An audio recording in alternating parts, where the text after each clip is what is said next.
Hi, this is Ali Raza and welcome to your YouTube channel Physics by Ali Raza। और आज हम पढ़ने लगे हैं lecture number 9 nuclear physics fission reaction. यानी कि आज हम सीखेंगे एटम बम कैसे बनता है। मजाक लगाऊँ, लेकिन एटम बम की बुनियाद इसी में ही होगी आज के लेक्चर में। एंड तक देखिएगा, कॉपी पेंसिल सब बच्चे निकाल लें। और अभी हम पढ़ने लगे हैं न्यूक्लियर फिशन रिएक्शन। अच्छा, फिशन रिएक्शन क्या होता है?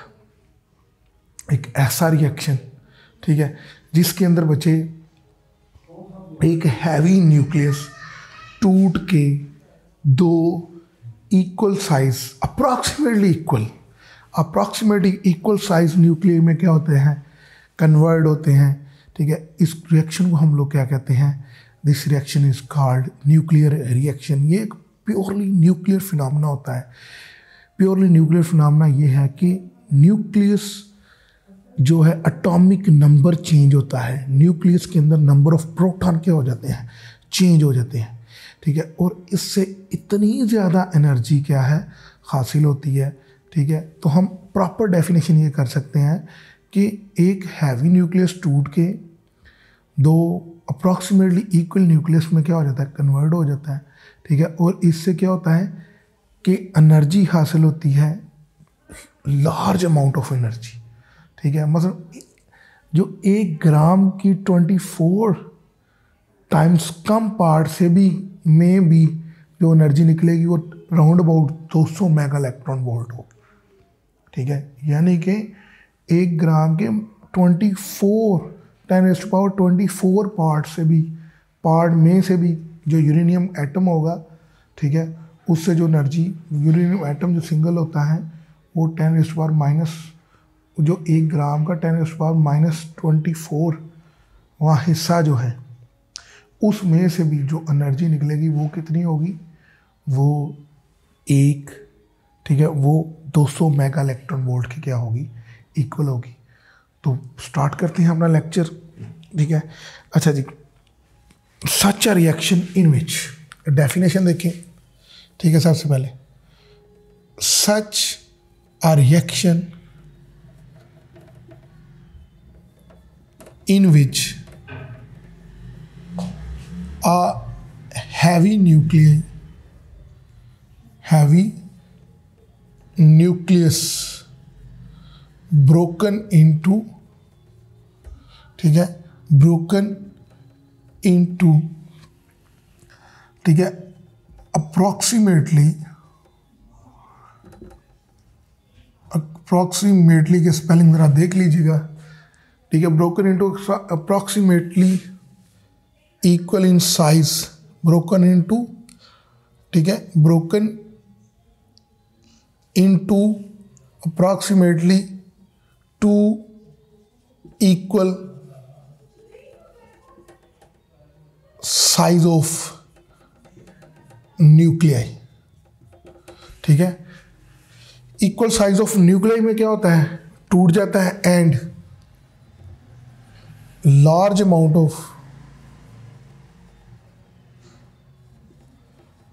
Of energy is release.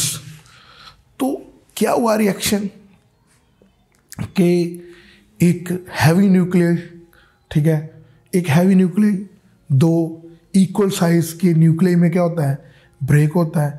Equal nuclear के ब्रेक होने के साथ ही क्या होता है, ठीक है, जैसे वो ब्रेक होता है और इससे क्या होता है, लार्ज अमाउंट ऑफ एनर्जी क्या होती है, एमिट होती है। जैसे एक एग्जांपल में देखें ना, ठीक है, ऑटो हैंस, ठीक है, ऑटो हैंस, और ठीक है, ये फ्रिट्ज मैन, ठीक है, दोनों ने 1939 में इस रिएक्शन को डिस्कवर किया। और हुआ क्या कि ये एक क्या है, यूरेनियम, ठीक है, यूरेनियम कौन सा, 92 और 235। क्लियर। इसके ऊपर उन्होंने एक न्यूट्रॉन को क्या किया, बम्बार किया। ये न्यूट्रॉन, जैसे ही न्यूट्रॉन इसके ऊपर स्ट्राइक किया तो न्यूट्रॉन स्ट्राइक करते ही उसने इसको दो इक्वल पार्ट्स के न्यूक्लियर में क्या हो गया, तोड़ दिया। जैसे इसके ऊपर स्ट्राइक किया, स्ट्राइक करते ही ये दो इक्वल पार्ट्स के न्यूक्लियर में क्या हो गया, डिवाइड हो गया। और ये एक आपके पास बना बेरियम, ठीक है, बेरियम, और दूसरा आपके पास क्या बना, क्रिप्टॉन। क्रिप्टॉन 36 होता है और बेरियम जो होता है 56 होता है, ठीक है। बेरियम 56, क्रिप्टॉन क्या है 36। इसमें क्या हुआ, कन्वर्ट हुआ, और क्रिप्टॉन क्या एटॉमिक मास 92 और इसका क्या होता है 141 के राउंड अबाउट, देख लेते हैं, इतना ही है, हाँ जी 141 इसमें कन्वर्ट। तो एक हैवी न्यूक्लियस दो approximately equal size of nucleus में क्या हो गया, टूट गया, ठीक है। इससे क्या हुआ, इससे 1 2 3, ठीक है, 3 न्यूट्रॉन भी क्या हुए, जनरेट हुए, 0 1 और ये क्या है 0 1, और plus Q amount of heat क्या हुई, या इतनी एनर्जी बच्चे क्या हुई है, रिलीज हुई है। क्लियर हो गया, इतनी एनर्जी क्या हुई है रिलीज, और ये round about 200 mega electron volt होती है। यानी कि एक यूरेनियम का एटम कितनी एनर्जी दे रहा है, एक यूरेनियम का एटम कितनी एनर्जी दे रहा है, 200 मेगा इलेक्ट्रॉन वोल्ट के करीब। और इसका ये एक एटम 1 ग्राम का नहीं होता, 1 ग्राम के भी 10⁻24 टाइम्स होता है। 1 ग्राम एटम का, एटम जो होता है इसका 1 ग्राम के 10⁻24 टाइम्स छोटा होता है, या 24 टाइम्स वाले हिस्से के क्या होता है, बराबर होता है। क्लियर हो गया। और इस रिएक्शन को अगर मैं लिखूं, ठीक है, तो जैसे इस रिएक्शन को मैं लिखूंगा, ठीक है, तो मेरे पास क्या होगा, रिएक्शन को मैं लिख लेना, ये न्यूट्रॉन 0 1 और ये किसके ऊपर, यूरेनियम के ऊपर 92 और 235 के ऊपर जैसे स्ट्राइक किया तो यहाँ से क्या बना आपके पास, बेरियम बना और क्रिप्टॉन बना और प्लस 3 न्यूट्रॉन बने, और साथ क्या हुआ, क्यू अमाउंट ऑफ एनर्जी क्या हुई, रिलीज हुई। क्लियर हो गया। अब देखिए ये इसका 36 और इसका क्या होता है 56, और इसका क्या होगा, इसका 141 और इसका 92 और इसका 0 और ये क्या होगा 1, 3 न्यूट्रॉन, और इतनी अमाउंट ऑफ एनर्जी क्या हुई। सबसे पहले देखते हैं law of conservation of, law of conservation of mass number कैसे वैलिड होता है, ठीक है। Law of conservation of mass number, ये देखिए इधर 1 + 235 तो क्या होगा 236 हो गया। क्लियर हो गया। और यहाँ पर देखिएगा ज़रा, यहाँ पर 141 क्लियर हो गया और प्लस 92 क्लियर। 141 प्लस क्या है 92, ठीक है, और प्लस क्या है 3, तो इसको ऐड करें तो आपके पास क्या आ जाएगा 236 आ जाएगा। क्लियर हो गया। तो ये मेरे पास मास नंबर हो गया। अब देखते हैं चार्ज नंबर कैसे वैलिड होता है, ठीक है। किसी भी चीज़ के प्रूफ के लिए कुछ लॉज का क्या होना होता है, वैलिड होना बहुत ज़रूरी होता है। Law of conservation of charge number. Charge number कैसे लॉ ये क्या करता है, वेरीफाई होता है। देखिए ज़रा, चार्ज नंबर ये नीचे वाला होता है, तो 0 + 92, ठीक है, इज इक्वल टू क्या आ जाएगा 56 + 36। ये देखिए 56 36, ठीक है, और ये क्या आ जाएगा 92, और ये क्या आ जाएगा, ये भी 92 आ जाएगा। तो इसका मतलब क्या हुआ बच्चे कि लॉ ऑफ कंजर्वेशन ऑफ क्या है, जो है चार्ज नंबर भी क्या है, वेरी कर रहा है, law of conservation of mass number भी क्या कर रहा है, वेरी कर रहा है। अब बात करते हैं किसकी, एनर्जी की। इसको बहुत डिटेल में समझिएगा, बहुत इंपॉर्टेंट पॉइंट है। तो लॉ ऑफ कंजर्वेशन ऑफ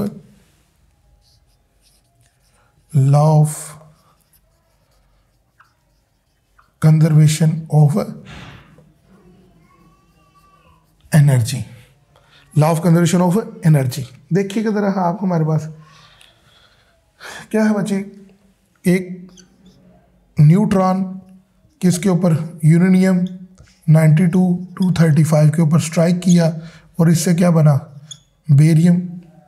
ठीक है, बेरियम कितना होता है 56 और 141, और साथ क्या बना हमारे पास, बेरियम और साथ क्रिप्टॉन। ठीक है, क्रिप्टन कितना होता है 36, और ये कितना होता है साथ इसके 36, और साथ ये आ जाएगा 90। ठीक है, 92 आ जाएगा। ठीक है, और प्लस 3 न्यूट्रॉन और क्यू हीट, ये 1, ये 0 और ये 1। ये रिएक्शन है बच्चे। जो यूरेनियम की बाइंडिंग एनर्जी होती है ना, ठीक है, बाइंडिंग एनर्जी ऑफ, ये बाइंडिंग एनर्जी ऑफ U92-235 वो कितनी होती है, बाइंडिंग एनर्जी पर न्यूक्लियन। ये कर लेता हूँ, binding energy per nucleon of uranium कितनी होती है 7.7 मेगा इलेक्ट्रॉन वोल्ट। क्लियर हो, कितनी 7.7 मेगा इलेक्ट्रॉन वोल्ट। इसका मतलब क्या है, इसका मतलब ये है कि जब यूरेनियम, बाइंडिंग एनर्जी कहते किसे, बाइंडिंग एनर्जी कहते हैं कि ऐसी एनर्जी जो न्यूक्लियस को तोड़ने के लिए या न्यूक्लियस को जोड़ने के लिए एनर्जी क्या हो, रिक्वायर्ड हो। यहाँ पर ये स्ट्राइक हुआ तो इसका मतलब क्या है, इसको तोड़ने के लिए इतनी एनर्जी क्या है, पर न्यूक्लियन इतनी एनर्जी क्या है, रिक्वायर्ड। क्लियर हो गया, पर न्यूक्लियन इतनी एनर्जी क्या है, रिक्वायर्ड। अच्छा, क्लियर हो गया यहाँ पर। अब इसकी बाइंडिंग एनर्जी देखते हैं, ये वाले पोर्शन की। ठीक है, इनकी बाइंडिंग एनर्जी है 8.5 mega electron volt, 8.5 mega electron volt. ठीक है, अब जितने भी एलिमेंट हैं वो सारे के सारे किस तरफ जाते हैं, स्टेबिलिटी की तरफ जाते हैं। और सबसे ज़्यादा स्टेबल क्या है, आयरन। और आपने मुझे ये बताएं कि जिसकी बाइंडिंग एनर्जी ज़्यादा होगी, ठीक है, जिसकी बाइंडिंग एनर्जी क्या होगी, ज़्यादा होगी, वो उतना क्या होगा, स्टेबल होगा। ठीक है, ये कम स्टेबल है और ये क्या है, ज़्यादा स्टेबल है। इसकी बाइंडिंग एनर्जी क्या है 8.5 मेगा, एवरेज मैंने ये क्या कैलकुलेट कर ली।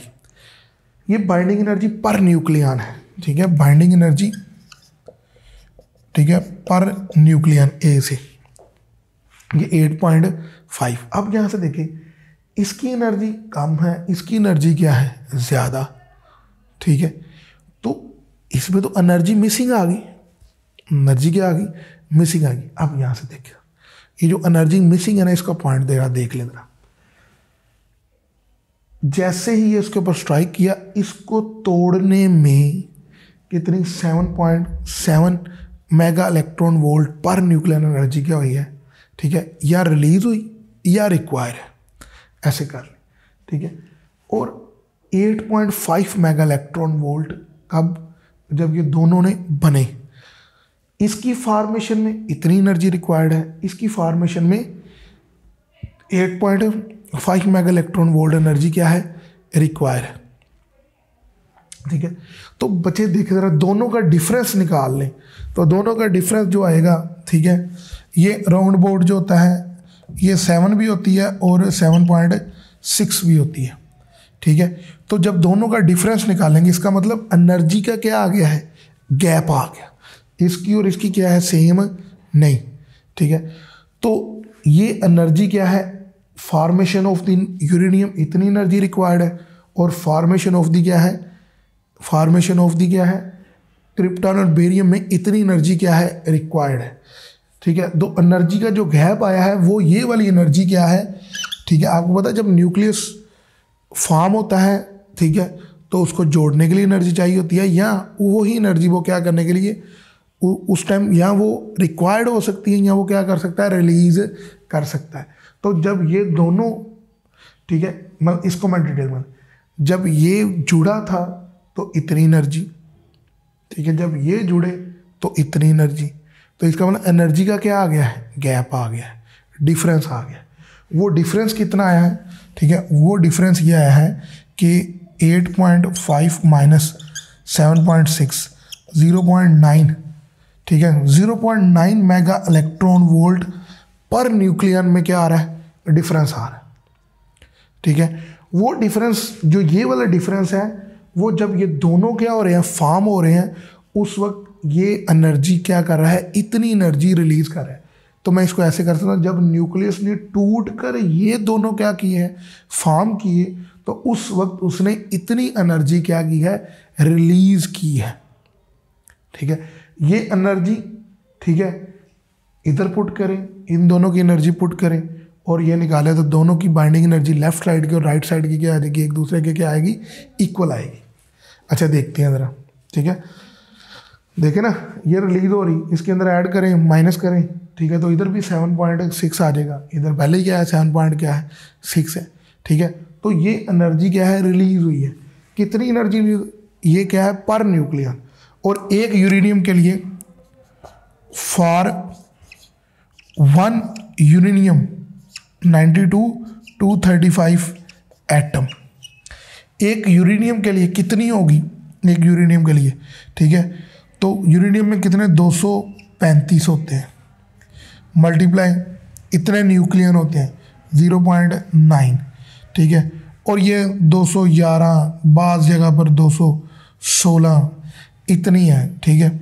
लेकिन जो आपकी बुक में लिखा हुआ है वो 200 मेगा इलेक्ट्रॉन वोल्ट एनर्जी क्या होती है, रिलीज होती है। इसकी एनर्जी और 200 mega electron volt energy add करें तो लेफ्ट साइड बराबर क्या होगी, राइट साइड तो, और लॉ ऑफ कंजर्वेशन एनर्जी क्या करेगा, होल्ड करेगा। क्लियर होगा यहाँ तक। तो लॉ ऑफ कंजर्वेशन एनर्जी भी क्या करता है, होल्ड करता है, ठीक है, मैस नंबर भी होल्ड करता है और चार्ज नंबर भी क्या करता है, होल्ड करता है। अब हमारे पास आ जाएगा, ज़रूरी नहीं, ठीक है, कि हर दफ़ा यही बने, ठीक है, बाज़ औक़ात क्या हो सकता है कि यूरेनियम के ऊपर, ये यूरेनियम, इसके ऊपर नाइट्रोजन ने अटैक किया तो इससे जो बना वो टिन बना, ठीक है, और प्लस मोलिडिनियम बना, ठीक है, एक चीज़। दूसरा ये 230, ये 92 और 235, 92 और 235 और ये 01, ये 01 नाइट्रोजन, इसके ऊपर फाड़ के अब एक दफ़ा ये बन सकता है, ठीक है, ये भी पॉसिबिलिटी है। और इसमें जो दूसरी पॉसिबिलिटी है वो हमारे पास ज़ीनॉन और स्ट्रांशियम की है, ये ज़ीनॉन और दूसरा क्या है, स्ट्रांशियम, ठीक है। और ज़ीनॉन और स्ट्रांशियम के केस में 2, ठीक है, इसके केस में 2 न्यूट्रॉन निकलेंगे और इसके केस में कितने न्यूट्रॉन निकलेंगे, 3 न्यूट्रॉन, ये 0 1 और प्लस क्यू हीट, प्लस क्या है, क्यू हीट निकलेगी। अच्छा जी, अब इनके नंबर देख लें ज़रा क्या होते हैं, एटॉमिक नंबर। एक मेरे पास है 50 42, ये 50 42 और 10, ठीक है, क्या है 10 क्या है, 1 10 132 और 101, 132 और 101, क्लियर हो गया। और जो ज़ीनॉन है, ठीक है, उसका और स्ट्रांशियम का हमारे पास 140 और क्या है 94, 140 और 94 और नीचे मेरे पास क्या आ जाएगा 54 38, 54 38। ये याद कर लीजिएगा, आप लोग याद करेंगे तो पेपर में अगर लॉन्ग क्वेश्चन आ जाए तो आप इसी तरह इसको क्या कर सकते हैं, हल कर सकते हैं, ठीक हो गया। हर दफ़ा यही 2 पेयर बने ज़रूरी नहीं, ठीक है, ये 2 पेयर भी क्या हो सकते हैं, जनरेट हो सकते हैं। इस तरह भी रिएक्शन हो सकता है, इस तरह भी रिएक्शन हो सकता है। अब हम बात करने लगे हैं फिशन चेन रिएक्शन की। किसकी बात करने लगे हैं, फिशन चेन रिएक्शन, ठीक है। फिशन चेन रिएक्शन जो होता है, ठीक है, अब fission chain reaction,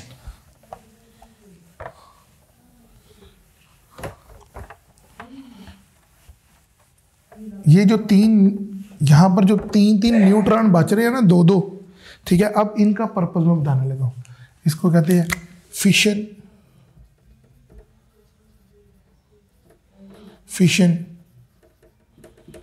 chain reaction, ठीक है। देखिएगा ज़रा, ये न्यूट्रॉन 01 स्ट्राइक किया यूरेनियम के U-92-235, इसके ऊपर स्ट्राइक किया। स्ट्राइक करके इसने इस न्यूक्लियस को क्या कर दिया, ब्रेक किया।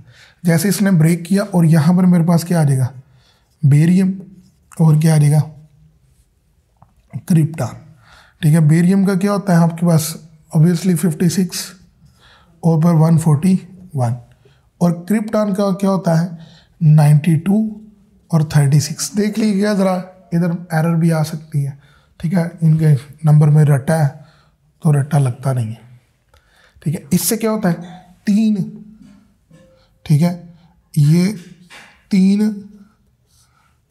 न्यूट्रॉन बने, ये न्यूट्रॉन 01, ये न्यूट्रॉन 01, ये न्यूट्रॉन 01, 3 न्यूट्रॉन बने। आगे फर्दर क्या है, फर्दर ये U-92 और 235, एक एटम तो हो नहीं सकता ना, इतना सा भी हो तो इसके अंदर भी क्या होगा, बिलियंस ऑफ एटम होंगे, ठीक है। और ये क्या मेरे पास क्या आ जाएगा, U-92 235, ये U-92 और 235। जैसे ये इन्होंने इसके ऊपर स्ट्राइक किया यूरेनियम एटम के ऊपर, ठीक है, तो यहाँ से ये फिर क्या हो गई, ठीक है, बेरियम और क्रिप्टॉन, बेरियम और क्रिप्टॉन, बेरियम और क्रिप्टॉन, ठीक है। ये मेरे पास Ba, ये क्रिप्टॉन, Ba, क्रिप्टॉन, Ba और क्रिप्टॉन, ये बन गए। अब यहाँ से ये 3 जो न्यूट्रॉन थे जो बचे हैं, ये वाले या ये वाले या 2 या 3 जितने ही बचे हैं, इन्होंने फर्दर क्या किया, स्ट्राइक करके अब यहाँ से इसके कितने बच गए, 3 न्यूट्रॉन, ये न्यूट्रॉन, ये न्यूट्रॉन 01 01 01, और इसके भी 3 न्यूट्रॉन 01 01 01, ये बन के 3, और ये 3 न्यूट्रॉन 1 2 3 01 01 01। क्लियर हो गया। इससे अब कितने न्यूट्रॉन बन गए आपके पास, ठीक है, कितने न्यूट्रॉन, 9 न्यूट्रॉन बन गए। 9 न्यूट्रॉन आगे 9 यूरेनियम एटम को क्या करेंगे, तोड़ेंगे, ठीक है। और उसके बाद आपके पास 27 क्या बन जाएंगे, न्यूट्रॉन बन जाएंगे 01, और 27 से फिर क्या 81, और 3 टाइम्स क्या होते जाएंगे, बढ़ते जाएंगे, और with in the nano second ये रिएक्शन एक एक्सप्लोजन में क्या हो चुका होगा, कन्वर्ट हो चुका होगा, ठीक है। अब हमने इस रिएक्शन को किस में चलाना है, चेन में चलाना है। किस में चलाना है, चेन। चेन में तभी पॉसिबल है कि 2 न्यूट्रॉन क्या हो जाए, 2 न्यूट्रॉन किसी भी यूरेनियम एटम का जब स्ट्राइक करें तो 2 न्यूट्रॉन फर्दर आगे स्ट्राइक ना करें, ये इसके ऊपर स्ट्राइक करे, ये इसके ऊपर, एक ही चेन चलती रहे, ठीक है। ऐसा है ना, ये देखिए ज़रा, ये इधर इसने आगे स्ट्राइक किया तो ये 3 न्यूट्रॉन बन गए, ठीक है। एक न्यूट्रॉन ने यूरेनियम के ऊपर स्ट्राइक किया, उससे 3 न्यूट्रॉन बन गए, ये देखिए, ये 3 न्यूट्रॉन, 2 एस्केप हो जाए, एक फिर बच जाए, एक अगले के ऊपर फिर दोबारा क्या करे, स्ट्राइक करे, तो जैसे ही उसके ऊपर स्ट्राइक करेगा तो फिर 2 निकलेंगे, उन 2 को फिर कैप्चर कर लिया जाए और एक बच जाए, ठीक है। तो देखते हैं कैप्चर हम किस तरह कर सकते हैं। 3 डायग्राम बनाने लगा, उसमें देखिएगा। अगर मैं यूरेनियम की एक स्लैब रख दूँ, ठीक है, एक स्लैब रख दूँ, ठीक है, इससे मेरे पास क्या है, ये U-92 और 235, इसमें एक न्यूट्रॉन आके स्ट्राइक किया 1 और 0, जैसे ये स्ट्राइक किया इधर से 3 न्यूट्रॉन क्या हो गए, जनरेट हो गए, 3 न्यूट्रॉन, ये N01, N01, N01, 3 न्यूट्रॉन क्या हो गए, जनरेट हो गए। बच्चे जैसे ही 3 न्यूट्रॉन जनरेट होंगे, ठीक है, तो ये 3 न्यूट्रॉन निकल जाएंगे, आगे चेन रिएक्शन प्रोसीड नहीं होगा। तो ये चेन रिएक्शन प्रोसीड करने के काबिल नहीं। अगर मैं इस तरह रख दूं दूसरी डायग्राम, यू शेप्ड रख दूं, यूरेनियम क्या है, ये U92-235 इसका आइसोटोप है, यू शेप में रख दूं, ठीक है। इसमें भी क्या होगा, जैसे ही क्या होगे, ये न्यूट्रॉन आया, स्ट्राइक किया, 1 2 और 3 न्यूट्रॉन बने, ठीक है। ये 1 0 0 1 और ये क्या आ जाएगा 0 1। जैसे इसके ऊपर स्ट्राइक किया 3 न्यूट्रॉन बने, तो ये निकला। अब यहाँ से फर्दर क्या होगा, ये दोनों तो निकल गए, ठीक है, ये फर्दर यूरेनियम के साथ स्ट्राइक नहीं कर रहा है, ये स्ट्राइक किया, ये स्ट्राइक करेगा, ठीक है, तो फिर ये 3 निकल जाएंगे। फर्दर क्या होगा, चेन रिएक्शन स्टार्ट नहीं होगा, एक लम्हे के लिए तो होगा, लेकिन फ़ौरन क्या हो चुका होगा, रुक चुका होगा।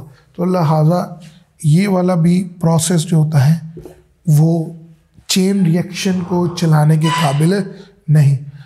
क्लियर हो गया। अभी मैंने बताया ना कि एक न्यूट्रॉन फर्दर क्या होना चाहिए, स्ट्राइक करना चाहिए, 2 नहीं स्ट्राइक करें, 2 स्ट्राइक करेंगे तो वो आपके पास 2 स्ट्राइक करेंगे तो वो आपके पास अनकंट्रोल्ड रिएक्शन हो जाएगा। ये देखिए ना, ये एक स्ट्राइक किया 3 निकले, तीनों ने आगे स्ट्राइक किया तो 9 न्यूट्रॉन निकले, 9 आगे 27, 27 से आगे 81, और एक अनकंट्रोल्ड रिएक्शन क्या होगा, स्टार्ट हो जाएगा, और this will cause the atomic bomb explosion. हमने इसको क्या करना है, कंट्रोल्ड वे में क्या करना है, गुजारना है, ठीक है। तो कंट्रोल्ड वे में आपको पता है कि 2 न्यूट्रॉन हमें हर हाल में यूरेनियम से एस्केप कराने हैं और एक को आगे फर्दर स्ट्राइक कराना है। उस एक ने आगे फिर स्ट्राइक करके फिर वो 3 न्यूट्रॉन जनरेट करेगा, फिर हमने 2 क्या करने हैं, एस्केप कराने हैं उस रेडियो एक्टिव मटेरियल से या उस यूरेनियम में से। अगर वो उधर ही रह गए तो क्या करेंगे, एक चेन रिएक्शन तो चलाएंगे, लेकिन वो चेन रिएक्शन जो होगा वो ख़तरनाक हद तक क्या होगा, साबित होगा हमारे लिए, ठीक है। अब यहाँ से देखें ज़रा, मेरा से अगर मेरे पास ये सफ़ेर है, ये सफेरिकल है यूरेनियम, ठीक है, तो जैसे ही ये न्यूट्रॉन आया, ठीक है, न्यूट्रॉन ने आगे स्ट्राइक किया, ठीक है, इसके ऊपर ये यूरेनियम इस तरह सफ़ेर के अंदर पड़ा हुआ है, एक एटम के ऊपर स्ट्राइक किया, ये U92 और 235 इसका आइसोटोप्स है, और ये न्यूट्रॉन 01 स्ट्राइक किया तो 2 न्यूट्रॉन क्या हो गए, एस्केप आउट हो गए, और एक न्यूट्रॉन आगे फर्दर 92 और 235 से क्या किया, स्ट्राइक किया। जैसे ये स्ट्राइक किया, ठीक है, स्ट्राइक इससे किया, इधर से फिर 3 न्यूट्रॉन निकले, ये 2 फिर एस्केप हो गए, एक फिर बच गया। ये अगले से स्ट्राइक किया तो फिर 2 एस्केप हो गए और एक विद इन दी सफ़ेयर ही रह गया, ठीक है। ये जो एस्केप आउट होने वाले न्यूट्रॉन है ना, ठीक है, ये फर्दर चेन रिएक्शन को जो है अनकंट्रोल्ड चेन रिएक्शन को करवाने के काबिल नहीं, क्योंकि ये तो यूरेनियम सफ़ेयर से क्या हो गए हैं, निकल गए हैं, ठीक है, और एक ही यूरेनियम क्या हो रहा है, सफ़ेयर के अंदर रह रहा है।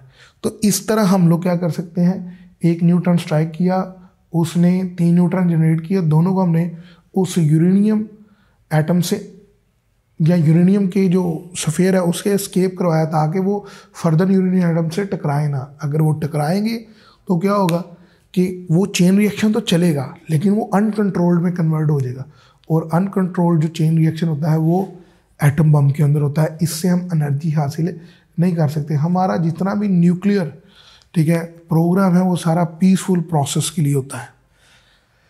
अच्छा देखिए, अब नेक्स्ट हमारे पास आ जाएगा कि क्या फर्दर प्रोसीडिंग क्या होगी। तो ये मैंने आपको बताया कि हमने चेन रिएक्शन कैसे चला सकते हैं, ठीक है। अब यहाँ से देखिएगा ज़रा,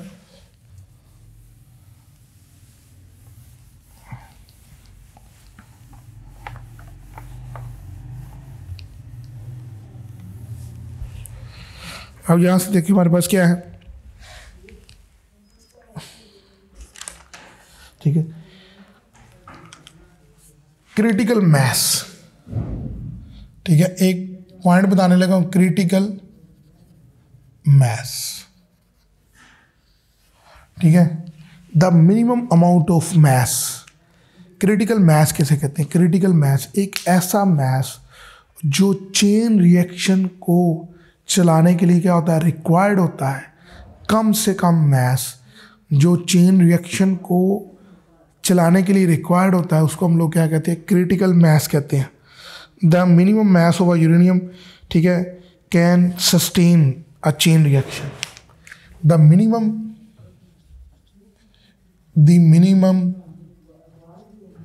mass of uranium, the minimum mass of a uranium, the minimum mass of a uranium which can sustain, ठीक है, the minimum mass of a uranium which can sustain a chain reaction, a chain reaction is called, ठीक है, is called critical mass, ठीक है। कम से कम वो mass, ठीक है बच्चे, कम से कम वो mass जो फिशन चेन रिएक्शन को चलाने के लिए क्या होता है, रिक्वायर्ड होता है, उसको हम लोग क्या कहते हैं? क्रिटिकल मास कहते हैं, ठीक है। अगर मास क्रिटिकल यूरेनियम का मास क्रिटिकल मास से ग्रेटर हो तो चेन रिएक्शन तो चलता है, लेकिन फिर क्या होता है? एटम बम बनता है, ठीक है। और आपके पास जो रिएक्शन स्टार्ट होगा वो अनकंट्रोल्ड होगा। चेन रिएक्शन तो होगा लेकिन क्या होगा? अनकंट्रोल्ड होगा, ठीक है। और वही जो हिरोशिमा और नागासाकी के अंदर हुआ वही रिएक्शन दोबारा यहाँ पर भी अगेन एटम बम एक्सप्लोजन होकर वही रिएक्शन स्टार्ट हो जाएगा, जो किसी के कंट्रोल में नहीं होगा, ठीक है। क्रिटिकल मास एक्चुअली क्या है? एक अमाउंट डिफाइन की है, ठीक है। इतनी अमाउंट रिक्वायर्ड होती है चेन रिएक्शन चलाने के लिए। अगर मास उससे ग्रेटर हो जाए तो एटॉमिक बम, लेकिन अगर यूरेनियम का मास, ठीक है, अगर यूरेनियम का मास क्रिटिकल मास से क्या हो? कम हो, अगर यूरेनियम का मास, तो चेन रिएक्शन ही स्टार्ट नहीं होता, ठीक है। और थर्ड, अगर बराबर हो जाए तो फिर आपके पास कंट्रोल चेन रिएक्शन होता है, स्टार्ट होता है, जिसको हम पीसफुल पर्पस के लिए क्या करते हैं? इस्तेमाल करते हैं। देखते हैं हमारे पास सबसे पहले इसका पहला रिजल्ट देखें, एटॉमिक बम एक्सप्लोजन, ठीक है, एक्सप्लोजन। एटॉमिक बम एक्सप्लोजन कब होगा? ठीक है, जब क्या होगा? मास ऑफ यूरेनियम, यूरेनियम की स्पेलिंग जरा देख लें। Mass of uranium greater than किससे हो? क्रिटिकल मास से हो। तो इसका रिजल्ट क्या निकलता है बच्चे? इसका रिजल्ट निकलता है अनकंट्रोल्ड, ठीक है, अनकंट्रोल्ड, ठीक है, अनकंट्रोल्ड फिशन, ठीक है, चेन रिएक्शन। और जो किस में होता है? एटॉमिक बम के अंदर होता है, ठीक है। इसकी जो एग्जाम्पल है वो हिरोशिमा और नागासाकी के अंदर जब अमेरिका ने क्या किया था? एटॉमिक बम गिराया था, ठीक है। तो उस वक्त जो मास ऑफ यूरेनियम रखा गया था वो क्रिटिकल मास से ज़्यादा रखा गया था।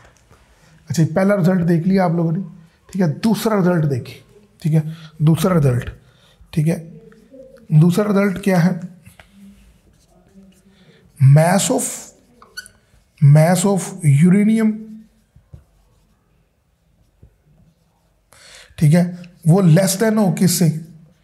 क्रिटिकल मास से, ठीक है। तब न्यूट्रॉन स्ट्राइक कर भी जाए तो नो चेन रिएक्शन स्टार्ट, तो कोई चेन रिएक्शन स्टार्ट नहीं होगा। मास ग्रेटर हो क्रिटिकल मास से, तो एटॉमिक मास लेस हो क्रिटिकल मास से, तो कोई चेन रिएक्शन स्टार्ट ही नहीं होगा। इसका थर्ड रिजल्ट देखिए जरा। थर्ड रिजल्ट, अगर मास ऑफ यूरेनियम क्या है, मास ऑफ यूरेनियम इक्वल हो जाए किससे, क्रिटिकल मास से। किससे, अगर मास ऑफ यूरेनियम क्या हो जाए, इक्वल हो जाए बच्चे किससे, क्रिटिकल मास से, तो तब क्या होगा हमारे पास, तब हमारे पास कंट्रोल्ड